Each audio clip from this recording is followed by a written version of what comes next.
Hello and welcome to Hearts Standard. My name is Joel Sked and joining me once more is Craig Cairns. We're going to break down another Hearts win, the 3-0 success at Rugby Park on Saturday, and discuss the bigger picture around the Scottish Premiership table following Celtic's defeat at Dundee on Sunday afternoon. Before we get going though, I've got a quote to read out to you and the questions for you, Craig. Oof. There's no way you'll go into a race and be given the keys to Honda Civic and say, I want you to drive it like a Ferrari. Are Hearts the Ferrari? No, I think the previous, sorry to get all literally Dave on you, but it's the previous Celtic teams. The previous treble winning Celtic teams are the Ferrari, I believe, some of which have been driven by Rodgers. But yes, he obviously feels that he has much of a downgraded model for this season. I don't know what Hearts would be then, though. We need something between a Honda Civic and a Ferrari. I don't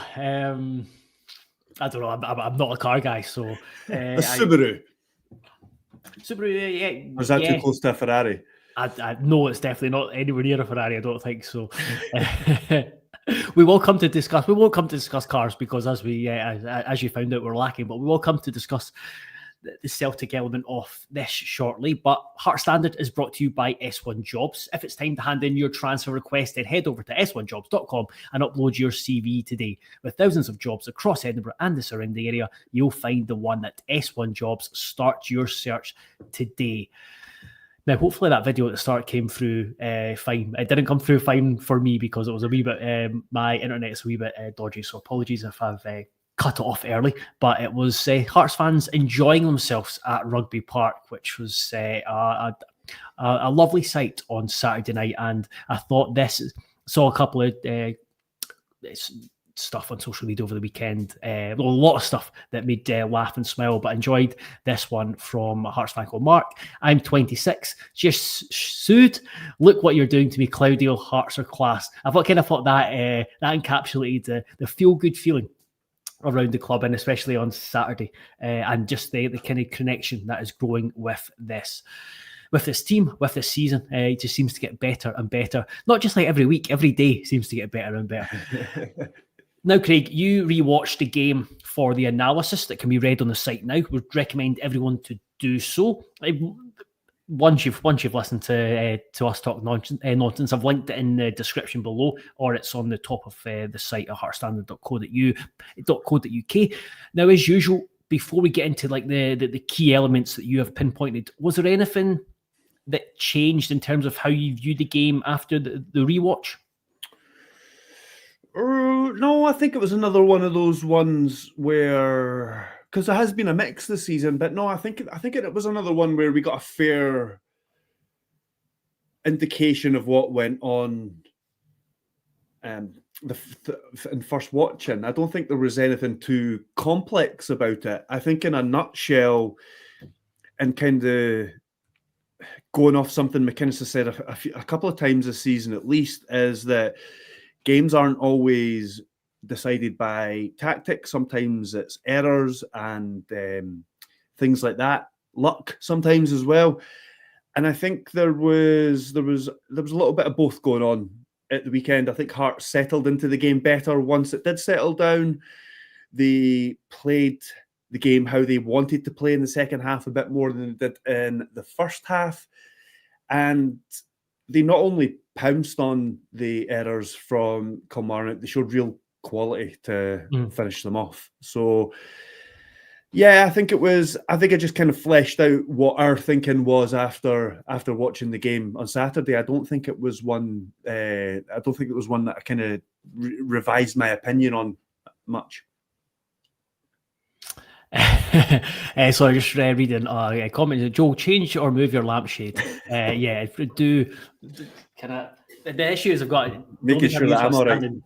Usually the standing desk, so I'll gonna make it worse. Stu says horrible first 15 minutes. Kelly started really strong, especially in the midfield with the pressing. But once we got control of their Hearts goal, I was only going to be one team winning that game. Now, jumping kind of straight to your first point was Hearts named the same 11 for the 4th game running. Talk to me about the lopsided nature of the 4-4-2, and because there was times on Saturday, especially in the first half, where we wondered about this system. Yeah, I mean, I think just to respond to the comment there first, I think in a sense it was a horrible. I mean, I still think horrible is maybe a bit of a strong word, but I don't fully disagree with the point. I think it was a start to the game where Hearts just took a little while to sort of settle into it, to kind of get a grip. And I think Killie wanted to kind of show that they're a decent team and that they were the team at home and they should take the game to Hearts. I think there was a bit of that going on. But even still, even though Killie were better in the first 15 minutes, it didn't really trouble Hearts. There was one save, but it was a really comfortable save. And then there was a couple other, I think at 1-0, there might have been a moment where Dackers put the ball wide.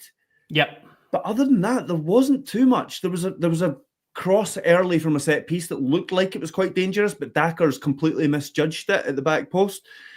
So even though it wasn't a great first 15 minutes from Hearts, it never really looked like conceding. They never really looked like conceding throughout the entire game.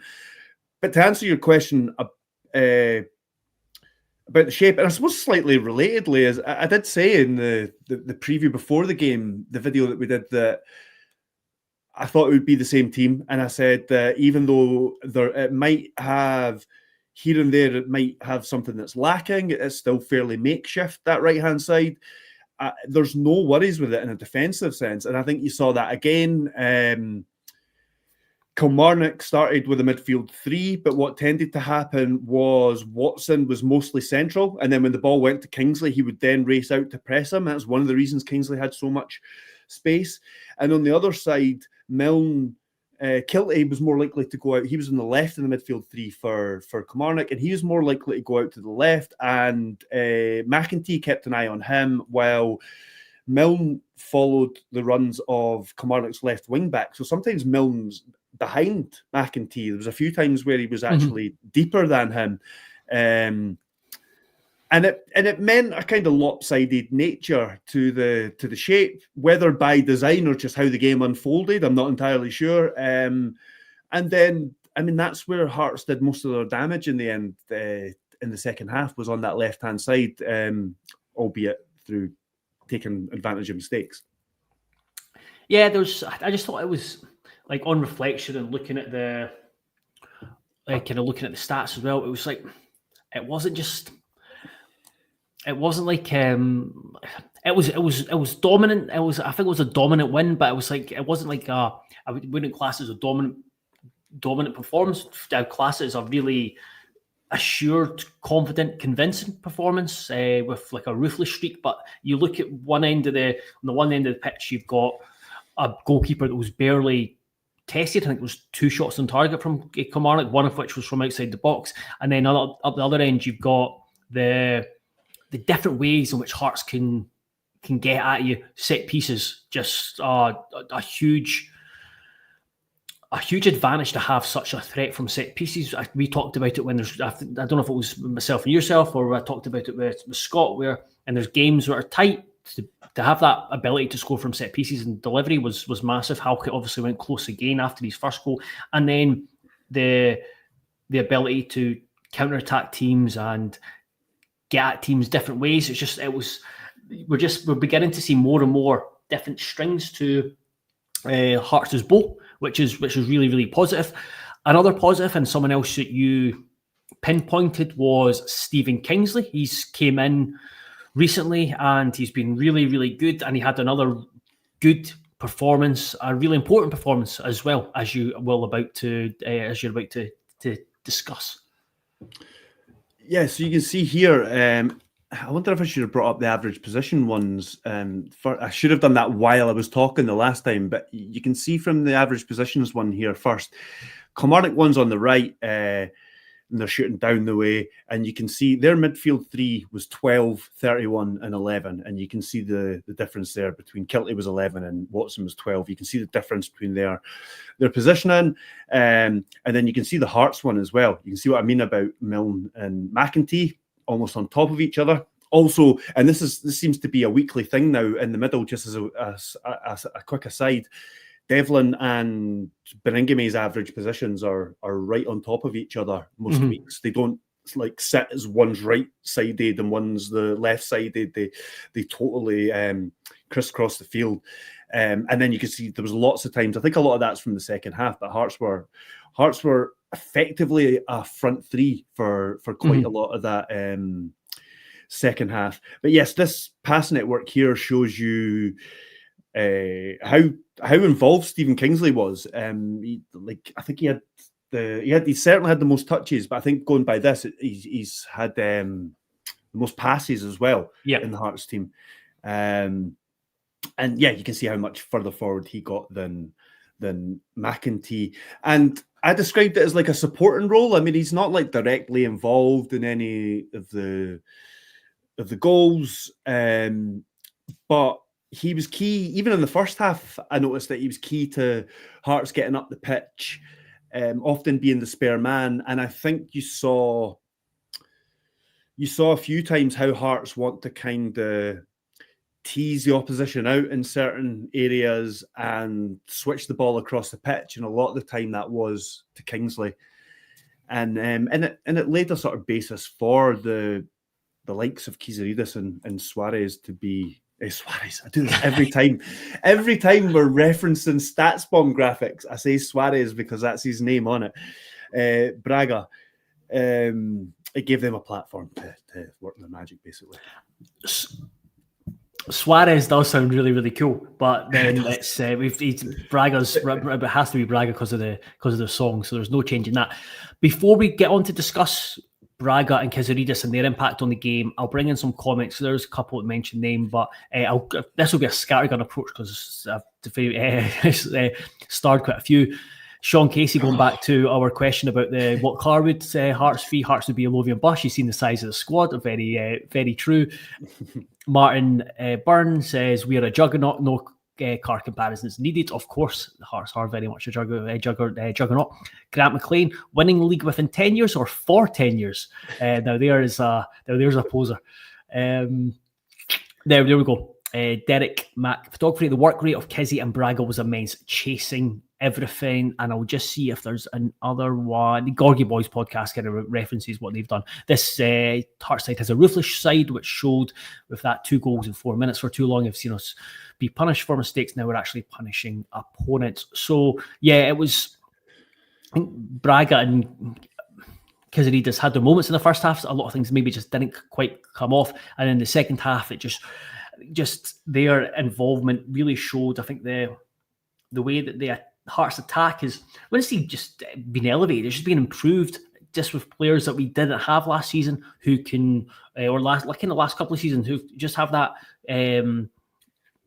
killer touch and instinct and the intent to get forward when possible and just go at the opposition. And we saw that with both goals.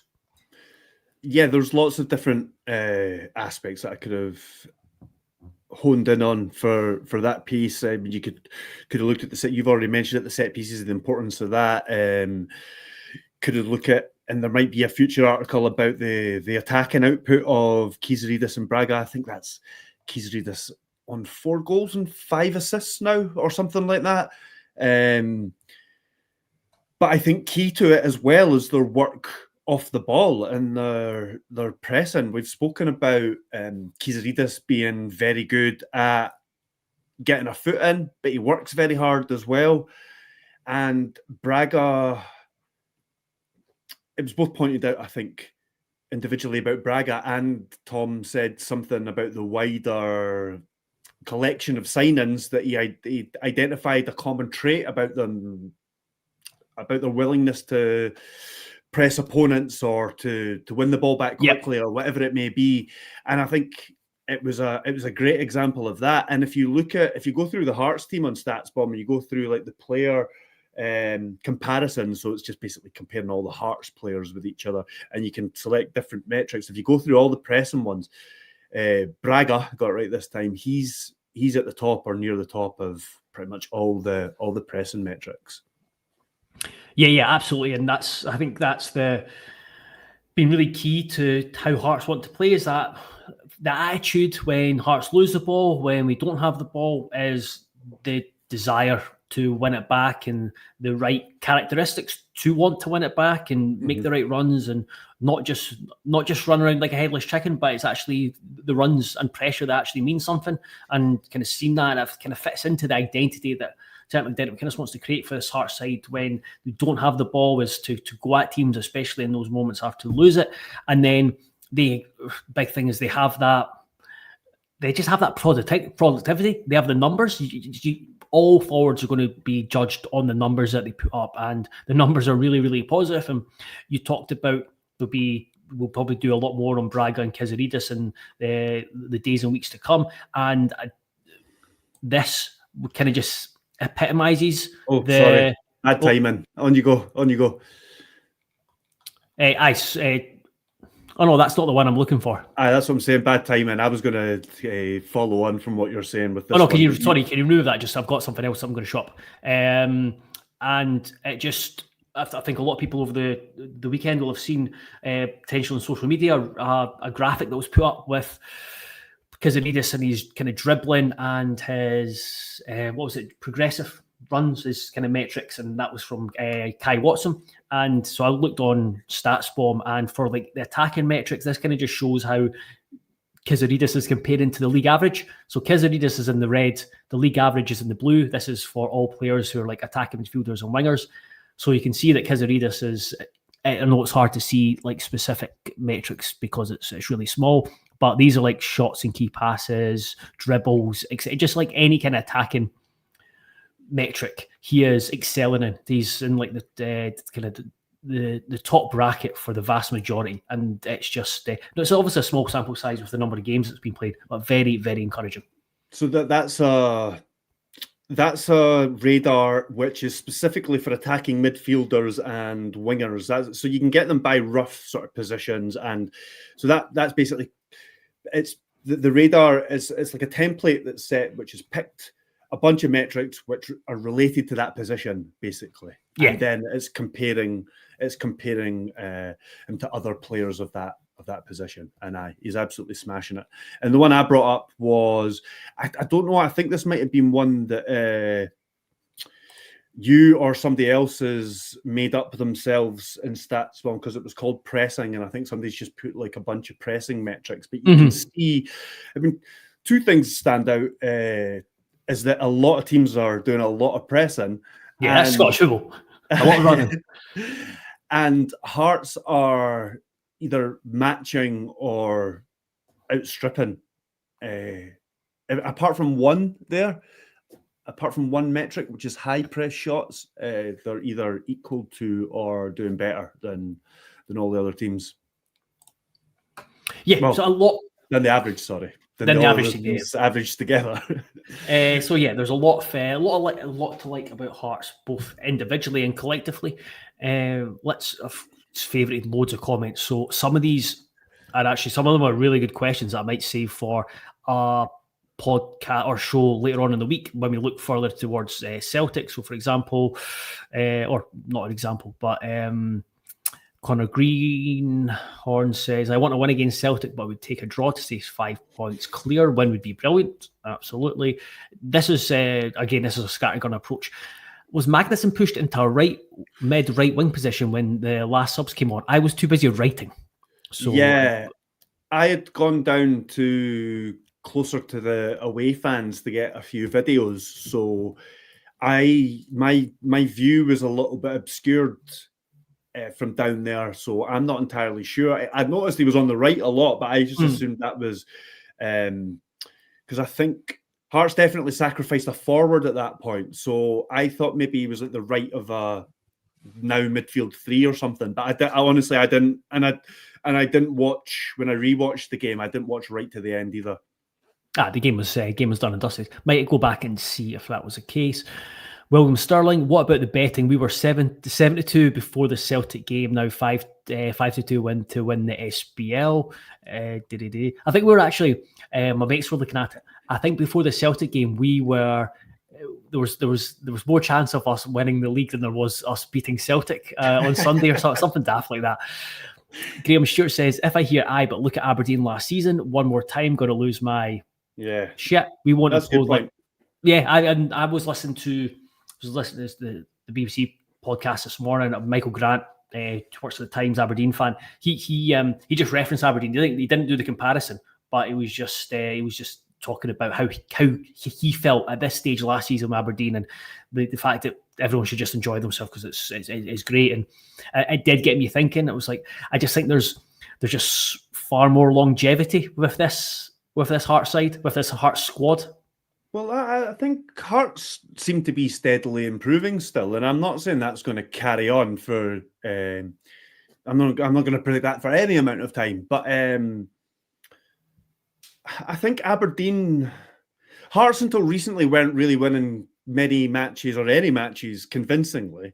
That's changed a bit in the last couple of months. Whereas if memory serves, Aberdeen started on a runaway train, and then it slowed down a bit, and then it completely fell off a cliff by about this time last year. It might have been November. I think they got into November. Was it right? I was going to say maybe a week or two shy, if at the most. But there does feel like a few reasons make me think this is a bit more sustainable. One's my bias as a Hearts fan.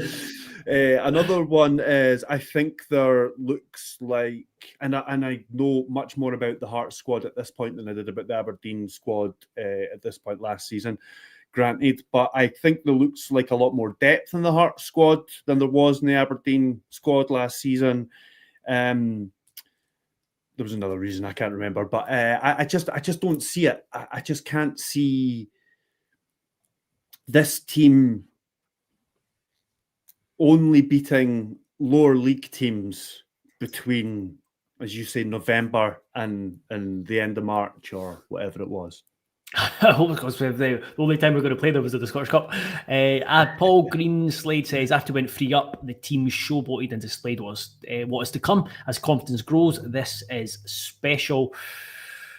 Ibiza Jambo, can't wait for Sunday. They'll definitely be afraid. Will we see Adju get a real chance to announce his arrival in style? So this is one where, and I'll tie this in with Grant Kennedy, who asks who leaves centre midfield for Adju. Both centre midfielders were unbelievable on Saturday. They've been brilliant. So short term Celtic game, I don't think Adju will start. I think he'll be, if he's involved, it'll be from the bench. I think the real hope is that he will be available. That's what they've been working towards. But I am almost certain that he won't start. Longer term, I think it just gives McKenna so many more options in terms of how he can rotate his midfield, or like not rotate, that's the wrong word. How he can build the midfield for specific games. So yeah, it'll be very, very interesting. Yeah, there will be times where there'll be a horses for courses approach sometimes. I mean, there'll be times where he will decide Benny's a better option alongside him. I would probably say that Devlin would be more likely to get more game time if it's a toss up between the two of the three. I'd probably say Devlin and Adju more likely than Adju and Benny. And then there's also, I think Adju probably has a bit more flexibility to him as well. You could probably play him like when he first came off the bench against Livingston, he was inside left before he moved back to one of the midfield two. So I think there's options. Like I know he doesn't really like to play with a 10, but you know what I mean? Like maybe like more of a second striker or something. I mean, I know Hearts have a lot of strikers, but yeah, the point I'm making is that there's a bit more flexibility with Adju. So it might not always necessarily be a case of a central midfielder having to drop out for him. Yeah, absolutely. And Martin Burns says, can't wait to see Adju playing. Of course, it was Stu said, ask, can Adju play wide right? And I think it would actually be more likely, could, like you said, playing in off one of the wide areas like he did against Livingston, as you said, and then have a winger on the other side. But I would imagine if he was playing wide right, it would just be kind of keeping the position warm for Chesnikov when he comes in January. Gareth Jacob says he'll play three in the middle against Celtic. McInnes will. Sorry, I thought I was going to say Adji will play in the middle of the three. A very a possibility they could go three in the middle against Celtic. We will come to talk about that later in the week, because there's a question about Milne, whether he should play. I'll save that for another show. Great question about looking at the Celtic team. Would you swap any of them into the Hearts starting 11? Again, I'll save that for later on in the week. Don't want to put Craig on the spot right there. Just going through the team in my head. I mean, on form right now, no, you wouldn't. I mean, I know it's not like, if you're talking about overall ability, then clearly, yes, there would be some players that would get in. But if you're talking about the way they're playing all right now, I mean, no. I mean, that Celtic team hasn't scored in something like, 3 of its last 6 games, something like that off the top of my head. I would say no to all of them right now. I thought that was quite a good question. I'm going to chuck a big question at you shortly. Maya kind of asks about your thoughts on actually finishing first. I'll save this till later in the week as well, because I don't want to go on to talk about other stuff. But talked about with a massive signing to push us. I think Adji was a massive signing in the summer. And yeah, this was the question I was going to ask you. We have 2 great game breakers midfielders. I think it was referring to, this is Miroslav Martinek, referring to Benny and Cammy. However, they both offer very little to go forward. Most of the goals lately been created by Kizzy, apart from range goal from Shankland. Isn't it worrying? I'm very much a kind of short-term guy who doesn't overly look at the process and just goes outcome and think, oh, we're winning games, why should we be worrying? It's a bit of a, and I mean this with love, Miroslav, but it's a bit of a, my 50s are too big for my wallet, isn't it? If you're being really, really critical, then yes, you could maybe argue that the goal should be spread around. Well, they are being spread around. It's the midfielders. No, I mean like the midfield too as well. I mean, I do think Benny gets a bit of a hard time. Sometimes he gets the ball in certain positions where there's a sea of players in front of him, and the Hearts fans just all shoot at him, and it makes him look silly when he doesn't. But I think he's 90% of the time, I think he's right not to shoot. He's usually not really in a shooting position. And Devlin, we've seen this from Devlin before, and I forgot to mention it in the analysis. I realised a couple of hours afterwards, but when talking about the pressing from Kizaridis and Braga does it right at the end of the last action of the first half, chases down a lost cause, robs Mayo, lays it on a plate for Devlin, and he plays a weak sauce shot right at the keeper. And we've seen that kind of thing from Devlin before, where he's in a great position to score, and he just, whatever happens, a mental block or whatever it is, he just loses all ability to just pass the ball into the net. I feel I'm going to jump to his defence here, because I think you can tell by Braga's reaction that the pass wasn't as what it should have been. It was for his left foot. The pass was for his left foot, I thought, and he tried to swing it with his right. That's what I thought. But I'll concede that I could be wrong there. I thought it was behind them. He could maybe have taken a touch, but I think it was a difficulty. It wasn't one he could just run onto and hit. That was my view.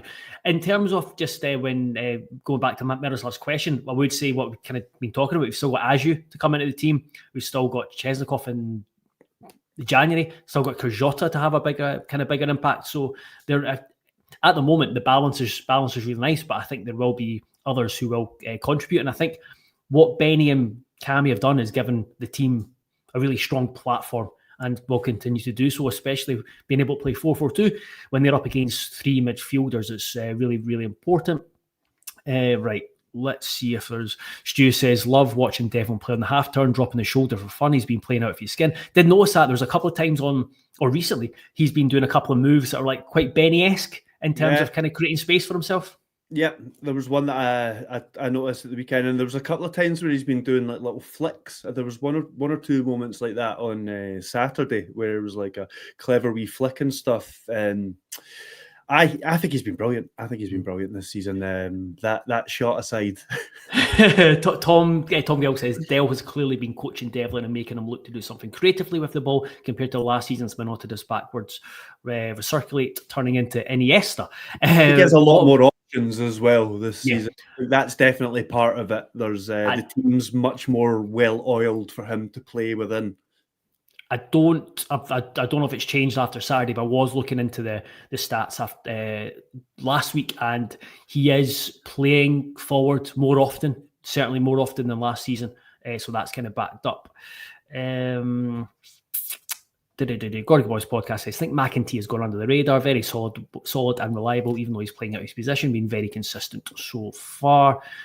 Just want to finish up. I will take a note of some of the questions that are worth putting into another show. Just kind of want to finish up. We both watched I kind of half watched it, but both watched the Celtic game on Sunday, Craig. Obviously we're going to talk about the game in much more detail, but they were rotten against Dundee, and it just makes you think, what an opportunity next Sunday. Oh, I know, man. I know. It's similar to the Rangers one, I think. Although in hindsight, I think it was silly that we got worried about not going to Ibrox and getting a result. But I feel similar as I did going into that one. I feel that Hearts should be going in very, very confident, and if Hearts play like they have been playing, show the character and the grit that they've shown, then they're on course to get a result in this. At the same time, Celtic haven't played that well. It's not going to be like that for them all season. They've still got good players there. There is the chance that they could click. But I am generally quite optimistic about this. I think Hearts being at home as well, I just think that from the off, I think Hearts are just going to be in Celtic's faces, and it's going to be a matter of how they respond to that. Yeah, Gareth Jacobs notes that I watched it all. They're poor, but how often do they lose two in a row? Well, hopefully, if with that logic, they maybe get a draw in Sturm Graz or win in Europe, and then that kind of eradicates that problem. So who knows? But it's just, and then reading, listening to Roger's comments about the Honda Civic, it was first thing I'm thinking, the cheek of it.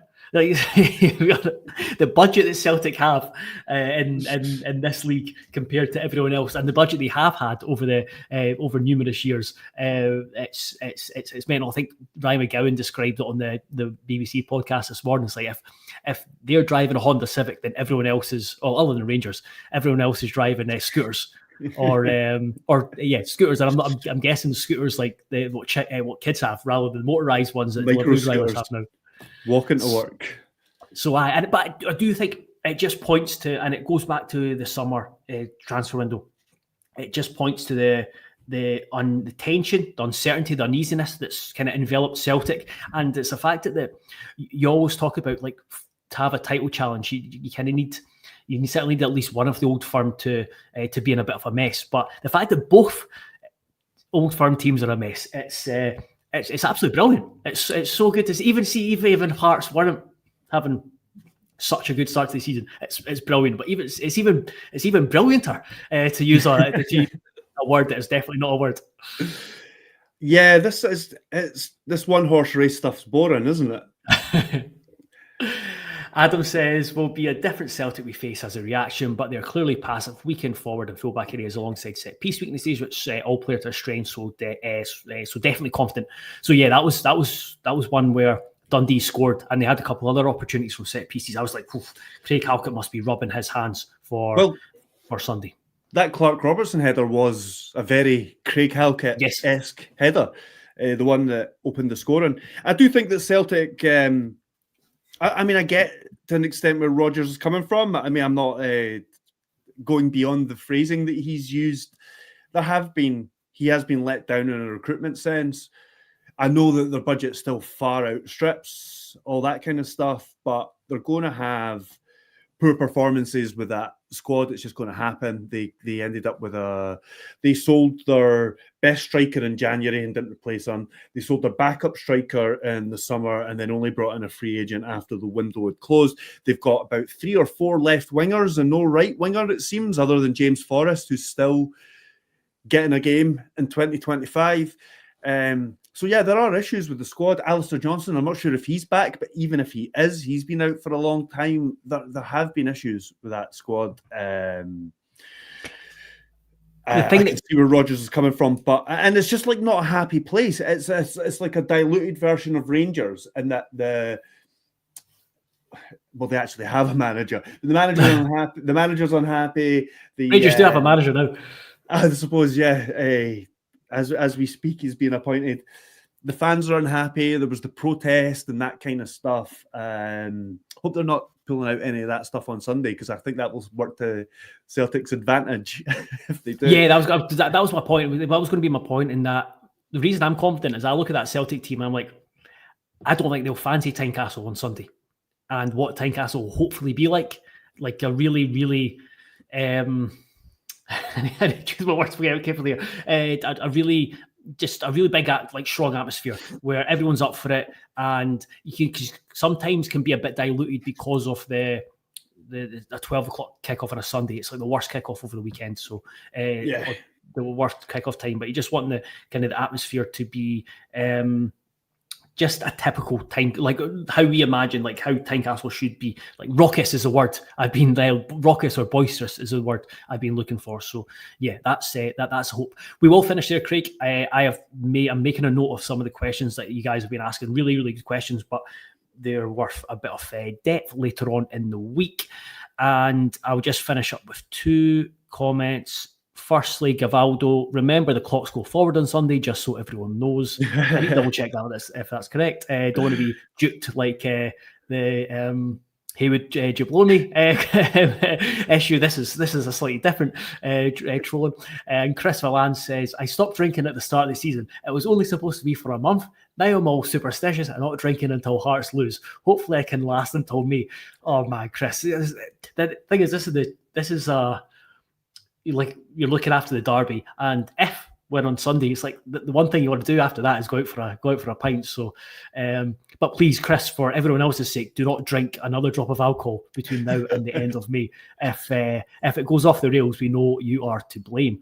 See if there's anything more. Perfect. We will finish there. Craig, thank you very much. Thank you very much, everyone, for contributing. Some great questions, some great comments, which we always appreciate. Be sure to check out heartstandard.co.uk, and also be sure to subscribe on YouTube. We're almost at the 4,000 mark, so we'll get to the 4,000 mark. We'll shut up for a while, and then when we're closer to 5,000, we will be pestering you to subscribe to that. And we will just leave you with one last rendition of "We Shall Not Be Moved."